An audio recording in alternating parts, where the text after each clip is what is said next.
ಸ್ನೇಹಿತರೆ, ಬೆಳಗ್ಗೆ ಎದ್ಬಿಟ್ಟು ಸ್ನಾನ ಗಿನ ಮಾಡ್ಕೊಂಡೆ. ಆಮೇಲೆ ಟೈಮ್ ನೋಡಿದ್ರೆ 9 ಗಂಟೆ ಆಗಿದೆ.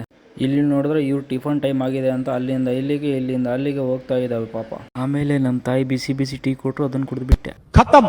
ನಮ್ಮ ರಾಜಾರಾಣಿ ಆಚೆಗೆ ಬಿಟ್ಟು ನಮ್ಮ ಮನೆಯಲ್ಲಿ ನೋಡಿದ್ರೆ ಇವತ್ತು ಬಿಸಿ ಬಿಸಿ ದೋಸೆ ಮಾಡಿದಾರಂತೆ. ಅದನ್ನ ತಗೊಂಡು ಹೋಗ್ಬಿಟ್ಟು ನಮ್ಮ ಅಜ್ಜಿಗೆ ಕೊಡ್ಬೇಕಂತೆ. ನಮ್ಮ ಅಜ್ಜಿ ಇಲ್ಲಿದ್ದಾರೆ ನೋಡಿ. ಅಜ್ಜಿ ಕೈಗೆ ಪಾರ್ಸಲ್ ಕೊಟ್ಬಿಟ್ಟು ಮಾತಾಡ್ಕೊಂಡು ವಾಪಸ್ ಬಂದ್ಬಿಟ್ಟೆ.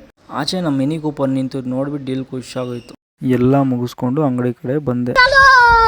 ಬಿಸ್ಮಿಲ್ಲಾ ಅಂತ ಓಪನ್ ಮಾಡಿಬಿಟ್ಟು ಅಂಗಡಿ. ಸಂಜೆ ಆದ ತಕ್ಷಣ ಫುಲ್ಲು ಮಳೆ ನೋಡಿ.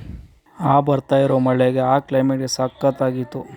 ಗಾಡಿ ನೆನಿಬಾರ್ದು ಅಂತ ಸೈಡ್ಗೆ ಹಾಕ್ಬಿಟ್ಟು ಸಂಜೆ ಆದ ತಕ್ಷಣ ನಮ್ಮ ಫ್ರೆಂಡ್ ನೆನಪು ಬಂದರೆ ಅವನ ಅಂಗಡಿ ಹತ್ರ ಬಂದೆ. ಇದು ನೋಡಿ ಅವ್ರ ಅಂಗಡಿ, ma'am and baby care Bagepalli. ನಮ್ಮ ಫ್ರೆಂಡ್ ನನಗೋಸ್ಕರ ಹೋಗ್ಬಿಟ್ಟು ಏನೋ ಸ್ವಲ್ಪ ತಿನ್ನಕ್ಕೆ ತಂದ. ಅಂಗಡಿ ಸರೌಂಡಿಂಗ್ಸ್ ಎಲ್ಲ ಸ್ವೀಟ್ ಆಗಿರಲಿ ಅಂತ ಸ್ವಲ್ಪ ಸ್ಪ್ರೇ ಹೊಡೆದು ಬಿಟ್ಟ. ಸೊ ಇಷ್ಟೊಂದು ಹೇಳೋಕ್ಕೆ ಇಷ್ಟಪಡ್ತೀನಿ. ಓಕೆ ಫ್ರೆಂಡ್ಸ್, ಬಾಯ್.